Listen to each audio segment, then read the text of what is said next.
Julie Reyes Oda. You are now a representative. This is your first session, correct? It is. Yeah. How is it going? It's a lot of work. I spend a lot of time here in the Capitol, late nights. Different kind of work than it was teaching, but really trying to make a difference for the people of Hawaii. Well, that's exactly what my next question is. You came from the education background, right? You were a teacher and you did more than just teach, correct? Yeah, so I was a teacher. My last position before coming here, I was the data analysis coordinator. What is that? It's a teacher position, what they call a Unit 5, so it still is considered a teacher. I did not have a class, so for the last 3 months of me being a teacher, I didn't have one. What I did do was a lot of the analysis, so spreadsheets, numbers, pulling data from different sources, and being able to use that for what they call the academic and financial plan, or more, not so much the budget, but showing all the data and information of the school to determine that when we spend money, why is it spending and what the impact is on certain, whatever the areas are that we're choosing to impact. Oh, interesting. So is that statewide, or is it, a region, or is it one school? I believe every school does it. Since it wasn't a form or a format, I'm going to assume that every school probably chooses to do things a different way. Right. But either which way, when the school gets money assigned to it, it has to give markers or benchmarks or reasons why they're spending it a certain way. And that's how they're justifying the request for money. Right. And so why did you run for office? Were you bored or something? Or what was going on?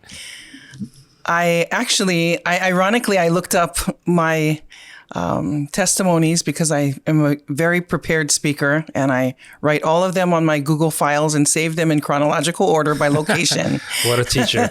And so I noticed that the first one I ever spoke at was in 2016, was Board of Ed. And I, because I was in the file, I looked at all the different times that I've spoken and given testimony at the Board of Ed, which the last time was still when I was elected office. I did 2 after I was elected. But I also gave testimony at the House and the Senate here and online. I came to the Finance Committee room. I have a photo of me speaking with my son next to me when I came there after the pandemic, and the room, it opened for live testimony. I've also given it at the City Council, the Neighborhood Commission, and being a representative, I thought was really an extension of that by looking at the way that I tried to make change on the other side of the table as a person, as a resident, as a teacher, as whatever position it was that I was coming there, and trying to see if I could make difference on the other side of the table. Looking back before you became a representative and seeing that position compared to what it actually is now that you're in that place, can you give me what you thought it was and where it really is? Is there a difference? So as a person giving testimony, we only see the things that are posted online, anything what they call publicly posted. Yes. We also can see any of the recordings because they put them on YouTube, which is actually good. It's just quite lengthy and has all these pauses. So, because it's kind of following, I guess, the timeline, it's hard to follow unless people have a lot of time or you have a really big crew that's helping you sift through all this information. I do see on the public side how they get frustrated, but working on this side, I see the amount of work, the time pushes, to meet these deadlines, and how there's a lot of hardworking people in this building that maybe it doesn't look that way on videos or it doesn't look that way on public papers, but there's a lot of good intentioned people working for everybody to make sure that it happens. It may not be projected sometimes, and maybe all the time people don't agree, but I think for that, that's what I see. That's the difference here. Yeah. When you come in as representative, you are allocated to different committees, correct? Yes. So tell us, what are you allocated to? So I'm allocated to 3 committees. I have the Committee of Culture and the Arts, Labor and Government Operations, and Finance. Right. And so as you're in that committee, what's your job? What are you doing? So in the first 2, which is Culture and the Arts and Labor and Government Operations, those are they're all subject matter committees, but those ones meet in the beginning to look at the referred bills that was referred to them by the speaker, and we review the bills there. And every bill has a different referral sequence, and so it follows in that order. finance tends to be one that happens at the end, which is why during the 5-day recess, it wasn't really a recess for anybody on the finance committee. Or I think a couple of days, Judiciary and Hawaiian Affairs in the House had some meetings. I see it looks like the Senate had a pretty long list that they were going through. Yeah. But for us, we did a lot of the things that had fiscal impacts on the state and went through those, which means that it kind of filtered from a lot of different committees. And being on those 5 days, I got to see a lot of the bills that did not pass through my first 2 committees. They were in everyone else's committee. So they were brand new reads for me. So it's like a funnel, right? So the finance committee is kind of at the end. Does every bill have to go through finance? No. So ideally, it should go through the committee to make everything efficient. Yeah. It should go to a committee that's relevant. Some issues or bills are not relevant to finance because finance really should be looking at bills that have a fiscal impact on the state or taxpayers or whatever that we're looking at that way. So for example, I noticed ones that had celebration of certain days. I don't want to mention a certain date, but those ones tended not to come through finance because they were only to honor those days and didn't really actually have a dollar amount attached to it. It's not a financial issue. Yeah. Okay, good. But that's probably the most important thing, those bills that have a financial tag to it, so to speak, a price tag. Yes, because the budget should be a reflection of our values. So that's good. Therefore, we should really be prudent on the way that we spend our money because how we spend our money, the hardworking money that we get, most of it from taxpayers, is something that we should be accountable for. That people should be able to look through it and understand why we spent it, and that they should. And of course, we can't please everybody, but that for the most part, that people would agree that it does. It's moving our society and our islands forward, and that's something that we all should be working towards. Now, you have a title in front of your name. It says representative. That's a big title, isn't it? What does that mean to you? So I am an elected representative of District 40. District 40 is a piece, but all encompassed within Eva Beach. And with that, the people there, I know that, I think overall it's in the 30% or something that votes. But I represent everybody, whether they vote or not, if they live in District 40. I represent the kids, the animals, the feral chickens, everything that is encompassed within District 40, I represent. Because there has been bills on animals and feral chickens, so I represent every single one of them. The roosters, my gosh. Every one. Yeah. I have photos of me with roosters as I walk around my district.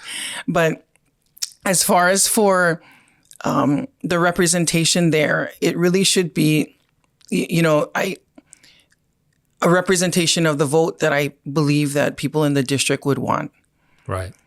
Subject to, people in the district maybe not knowing about the full situation because there are, I believe it's over 3,000 bills that were put in this session. As we move forward, I'm not quite sure when the funnel comes through, because our last day, I guess it would be Friday. So I don't quite know what the funnel number looks like. Probably a couple hundred. When you say our last day Friday, that's in regards to all the bills from the Senate, from the House going over to the Senate and vice versa, yes, correct? Sorry, there's different deadlines. Yeah, so that day it would be the final and last day on Friday that has to be filed by 6 p.m., which is to determine any bills that will still live on from the House to be sent out for crossover. That's great. Okay, so what is surprising to you now that you're sitting here in the office and you're working within the Capitol? Yeah, I think every position is different. So being a teacher or a mom or a regular person out there is one thing, and I know how to operate that. I've been doing that for almost 50 years.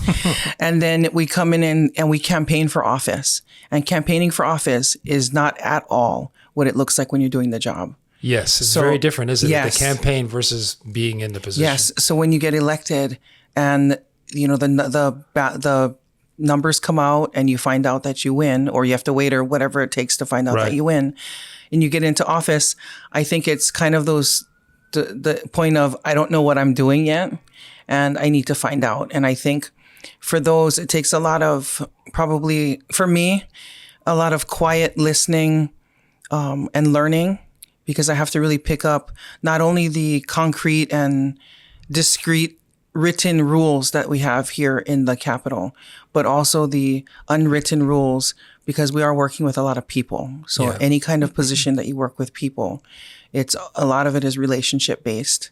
And so it's all of that. It's really just making sure that we know what the dynamics are here and trying to make Right. sure that we navigate that so we can be effective. So I have two questions, but I don't know if I'm going to get them in. So I'm going to start with the one that I think is important. If you can say something to your constituents over in Eva Beach, what would you say to them? I think this is the second time you probably asked me that question. Yeah. And I think that it's the same thing, that I'm working very hard for them. And I cannot wait until this session is over and I can go back and work into my district in Eva Beach. That's right. Interim is a great time because you do get to go to your district. Okay, we've got like seconds, but I just wanted to bring out the point that when you did your invocation, you really used the Hawaiian language, Olelo. So I just wanted to know a little bit about your background. Are you part Hawaiian? Are you studied Olelo? When you did your invocation, it was really beautiful that you did it in the language. So yes, I'm Hawaiian. Both of my parents are from sugar plantation. So I have what is sugar? You mean from a sugar plantation? Yeah, they were raised on the sugar plantation. Yeah, so my mom is from Wailua on the North Shore and my dad is from That's where I used to live. Honoka'a and the Hamakua coast of the Big Island. So as far as my background, just related to your question, I was a Hawaiian studies major for a couple of years until it got to the point where you have to be fluent in languages. And I think the brain of mine is not wired to be, shall I say, one who can speak and understand languages that well. And I think I'm a lot more analytical, which means it takes me a lot of time when I'm looking at words and phrases, and I look at them much more as if we're in school than speaking. And speaking is a really poetic and kind of an artful form almost. Yeah. I'm probably lacking on that side, the art. Well, you did really good during the invocation. It was really cool to hear Thank that. I love it. So I'm not Hawaiian, not from here. And, I've only been here 9-10 years and love it. And I love the language and I love the culture. And it's great. It brought good opportunity because it was Hawaiian Language Month, for the month of February, which we have one more day till tomorrow. And it also is a good thing to speak as best as we can, even if people are trying, because we are the only state in all of the 50 states that has Hawaiian language in our constitution as an official language. So that is something that's unique to us. And Very if we have unique. it there, we should use it. Yeah. I mean, another unique thing is that we're the only state that has a palace. Correct. It's very interesting. Yeah. And the palace had, I believe it was electricity before the White House. And the telephone, right? It Yes. was the only place that there was a because phone. Hawaiians were very much interested in technology and all these innovations. Well, Rep, thanks so much. And we'll have to catch up again and see how we do during once session is over and see how you feel about things. Okay. Thank you. Thanks for having me. Thank you.